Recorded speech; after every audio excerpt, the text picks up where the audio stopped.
آج پروٹوکول کسے ملتا ہے؟ ریڈ کارپٹ کس کے لیے بچھایا جاتا ہے؟ بڑے بڑے سیاستدانوں کے لیے، بڑے بڑے مالداروں کے لیے، بڑے بڑے عہدے والوں کے لیے، اور ایک پروٹوکول اللہ رب العزت کا ہے، جو اللہ رب العزت کا پروٹوکول ہے اس دنیا میں بھی، آخرت میں تو ملنا ہی ملنا ہے، اس دنیا میں بھی اللہ رب العزت کی طرف سے ان لوگوں کو ملتا ہے جو حقیقی علم رکھنے والے، قرآن و سنت کا علم رکھنے والے، اللہ کی شریعت کو جاننے اور سمجھنے والے، اس کی ترویج اور اشاعت کرنے والے، اس سلسلے میں اپنی زندگی کھپانے والے، پڑھنے اور پڑھانے والے، یہ وہ لوگ ہیں جن کو اللہ رب العزت آخرت میں تو پروٹوکول دے گا ہی، دنیا میں بھی حقیقی پروٹوکول ان کے لیے۔ آپ ریڈ کارپٹ کی بات کرتے ہیں، لوگ کہتے ہیں ہمارا وزیر اعظم امریکہ میں گیا، وہاں اس کے لیے ریڈ کارپٹ نہیں بچھایا گیا، اس کو پروٹوکول نہیں دیا گیا۔ اس پہ لوگ افسوس کر رہے ہوتے ہیں، احساس کمتری کا شکار ہو رہے ہوتے ہیں، امریکہ نے ہمیں پروٹوکول نہیں دیا، فلاں ادارے میں ہمیں پروٹوکول نہیں ملا، فلاں علاقے میں ہمیں پروٹوکول نہیں ملا، فلاں سیاستدان کو پوچھا نہیں گیا، اس کے لیے اہتمام نہیں کیا گیا۔ اور حقیقی پروٹوکول جو اللہ رب العزت کی طرف سے ملتا ہے کن لوگوں کو؟ وہ یہ علم والے لوگ ہیں، پڑھنے والے، پڑھانے والے، قرآن و سنت کی تعلیم دینے والے اور حاصل کرنے والے، وہ علماء ہیں، وہ طلباء ہیں جن کو اللہ رب العزت کی طرف سے حقیقی پروٹوکول ملتا ہے۔ اور یہ بات میں اپنی طرف سے نہیں کہہ رہا، اللہ کے رسول صلی اللہ علیہ وسلم کی زبانی کے بات کر رہا ہوں۔ کیسا پروٹوکول؟ دو احادیث سناؤں گا آپ کو۔ ایک پروٹوکول ہے جو ہمارے ہاں دیا جاتا ہے، ریڈ کارپٹ بچھا کر، راستوں میں کچھ بچھا کر پروٹوکول دیا جاتا ہے، وہ بھی حقیقی پروٹوکول اللہ رب العزت نے اہل علم کو دیا ہے۔ اور ایک ہے اوپر سے کچھ نچھاور کیا جاتا ہے، اوپر سے پھول پھینکے جاتے ہیں، اوپر سے پتیاں پھینکی جاتی ہیں۔ یہ حقیقی پروٹوکول بھی اللہ رب العزت نے علم والوں کے لیے رکھا ہے، اس دنیا میں بھی اللہ رب العزت یہ پروٹوکول انہیں دیتا ہے۔ پہلی حدیث صحیح مسلم کی، صحیح مسلم کی حدیث، اللہ کے رسول صلی اللہ علیہ وسلم نے فرمایا، بڑی مشہور حدیث ہے، آپ سنتے رہتے، امام مسلم رحمۃ اللہ علیہ نے کتاب الذکر میں اسے پیش کیا اپنی سند کے ساتھ۔ وہ فرماتے ہیں حدثنا یحییٰ بن یحییٰ التمیمی و ابو بکر بن ابی شیبہ و محمد بن العلاء الحمدانی واللفظ لیحییٰ قال یحییٰ اخبرنا وقال الاخران حدثنا ابو معاویہ عن الاعمش عن ابی صالح عن ابی ہریرہ قال قال رسول اللہ صلی اللہ علیہ وسلم۔ امام مسلم سے لے کر رسول اللہ صلی اللہ علیہ وسلم تک، صحابی رسول سیدنا ابو ہریرہ رضی اللہ عنہ۔ حدیث لمبی ہے، میں اپنے موضوع کے مطابق وہ ٹکڑا آپ کے سامنے پیش کرنے والا ہوں۔ اللہ کے رسول صلی اللہ علیہ وسلم نے ارشاد فرمایا، وَمَنْ سَلَكَ طَرِيقًا يَلْتَمِسُ فِيهِ عِلْمًا سَهَّلَ اللَّهُ لَهُ بِهِ طَرِيقًا إِلَى الْجَنَّةِ۔ جو شخص جو طالب علم حاصل کرنے کے لیے گھر سے نکلتا ہے،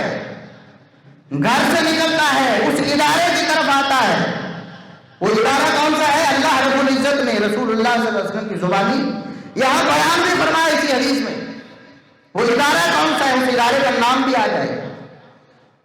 اللہ کے رسول فرماتے ہیں طالب علم حاصل کرنے کے لیے گھر سے نکلتا ہے، اللہ رب العزت اس کے لیے جنت کا راستہ آسان بنا دیتا ہے۔ کوئی ڈاکٹر، کوئی انجینئر، کوئی معیشت دان کسی ڈگری کو حاصل کرنے کے لیے کالج اور یونیورسٹی جانے والا اللہ رب العزت کے اس پروٹوکول کا مستحق نہیں ہے۔ وجہ کیا ہے؟ اللہ کے رسول صلی اللہ علیہ وسلم کے الفاظ ہیں اسی حدیث میں، فرمایا اللہ اس کے لیے جنت کا راستہ آسان کرتا ہے۔ وَمَجْتَمَعَ قَوْمٌ فِي بَيْتٍ مِّن بُيُوتِ اللَّهِ يَتْلُونَ كِتَابَ اللَّهِ وَيَتَدَارَسُونَهُ بَيْنَهُمْ الا نزلت علیہم السکینہ وغشیتہم الرحمہ وحفتہم الملائکہ وذکرہم اللہ فی من عندہ.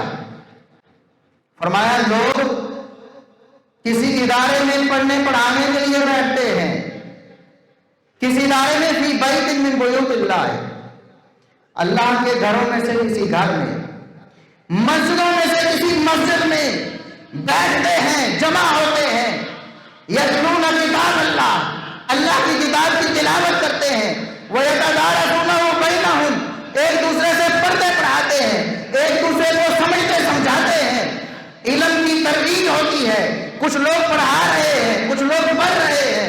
اللہ رب العزت اللہ کے رسول صلی اللہ علیہ وسلم فرماتے ہیں اِلَّا نَزَلَتْ عَلَيْهِمُ السَّکِینَہ، یہ لازمی بات ہے، یقینی بات ہے، اللہ رب العزت ان کے اوپر سکینت نازل فرماتے ہیں، ان کے اوپر سکون اللہ کی طرف سے نازل ہوتا ہے. آج بے سکون نہیں ہے نا، ہر طرف ہر شخص پریشان. سکون حاصل کرنا چاہتے ہیں اللہ کے گھروں میں آئے. یہ وہ ادارے ہیں جو حقیقی علم بانٹتے ہیں، جو حقیقی علم سے روشناس کرواتے ہیں. فرمایا ان پر اللہ کی طرف سے سکینت نازل ہوتی ہے اور اللہ رب العزت ان پر رحمت ایسی نازل کرتا ہے کہ رحمت انہیں ڈھانپ لیتی ہے، اللہ کی رحمت انہیں ڈھانپ لیتی ہے. یہ ہے حقیقی پروٹوکول. اور وحفتہم الملائکہ، فرشتے اپنے پروں کا ان پر سایہ کر لیتے ہیں. یہ ہے حقیقی پروٹوکول. وذکرہم اللہ فی من عندہ، اللہ کے رسول صلی اللہ علیہ وسلم نے فرمایا اللہ اپنے فرشتوں میں ان لوگوں کا ذکر کرتا ہے، اللہ اپنے فرشتوں میں ان لوگوں کو بطور نمونہ رکھتا ہے، بیان کرتا ہے، فرماتا ہے میرے فرشتوں یہ وہ لوگ ہیں. تم کہتے تھے نا آدم کو پیدا کرو گے، یہ زمین میں فساد کرے گا، خون خرابہ کرے گا، اور میں نے کہا تھا انی اعلم ما لا تعلمون، جو میں جانتا ہوں تم نہیں جانتے. ایسے بدبخت بھی موجود ہیں جو خون خرابہ کرتے ہیں، جو فساد کرتے ہیں، جو زمین میں دنگا کرتے ہیں، ظلم و ستم پھیلاتے ہیں اللہ کی زمین میں. لیکن میرے فرشتوں میرے یہ بندے بھی دیکھو، یہ بندے بھی دیکھو. وذکرہم اللہ فی من عندہ.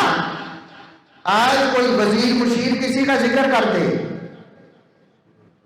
وہ شخص اس کے ساتھ کسی مجلس میں شریک ہو جائے، اس کو اٹھائے پھرتا ہے، دیکھو میں فلاں ایم پی ایم این اے کے ساتھ کھڑا ہوں، فلاں وزیر مشیر کے ساتھ، فلاں وزیر اعظم کے ساتھ، فلاں وزیر اعلیٰ کے ساتھ. اور اگر وہ وزیر اعظم یا وزیر اعلیٰ اس کی تعریف کر دے تو کیا بات ہے، ساری زندگی اس کو سنبھال کے رکھے گا، لوگوں میں پھیلائے گا، دیکھو فلاں میرے بارے میں کیا کہہ رہا ہے. یہ ہے حقیقی پروٹوکول. وذکرہم اللہ فی من عندہ. اللہ رب العزت اپنے پاس جو مقرر فرشتے ہیں ان میں ان لوگوں کا ذکر فرماتا ہے جو اللہ کے گھروں میں بیٹھ کر پڑھتے پڑھاتے ہیں. یہ حقیقی علم والے جو لوگ ہیں ان کو اللہ رب العزت نے دنیا میں بھی پروٹوکول. دوسری حدیث جامع ترمذی کی، امام ترمذی رحمۃ اللہ علیہ نے اس کو اپنی سند سے پیش کی. فرماتے حدثنا احمد بن عبدۃ الضبی قال حدثنا حماد بن زید عن عاصم عن زر بن حبیش قال اتيت صفوان بن عسال المرادی. زر بن حبیش ایک تابعی ہیں، کہتے ہیں میں صحابی رسول صفوان بن عسال مرادی کے پاس آیا. صفوان بن عسال عالم ہے، لوگوں کو پڑھاتے ہیں، اللہ کے رسول صلی اللہ علیہ وسلم کی احادیث سناتے ہیں. لیکن جب صفوان بن عسال کے پاس زر بن حبیش آتے ہیں تو صفوان بن عسال رضی اللہ عنہ ان سے کہتے ہیں ما جاء بک، زر بتاؤ تم کیا لینے آئے ہو، میرے پاس کون سی چیز تمہیں لے کر آئی ہے، کس مقصد کے لیے آئے ہو. حالانکہ پتا ہے کہ میں پڑھاتا ہوں، میرے پاس پڑھنے کے لیے آیا، پھر بھی پوچھا بتاؤ کیا لینے آئے ہو. کہا ابتغاء العلم، میں علم حاصل کرنے کے لیے آیا ہوں، علم حاصل کرنے کے لیے آیا. فرمایا بلغنی ان الملائکۃ تضع اجنحتها لطالب العلم لذم ما يفعل. مجھے اللہ کے رسول صلی اللہ علیہ وسلم کی یہ حدیث معلوم ہوئی ہے. آپ صلی اللہ علیہ وسلم نے فرمایا جو شخص علم حاصل کرنے کے لیے گھر سے نکلتا ہے، اللہ کا پروٹوکول کیا ہے اس کے علم حاصل کرنے کے لیے گھر سے نکلتا ہے، فرشتے اس کے پاؤں کے نیچے اپنے پر بچھاتے ہیں۔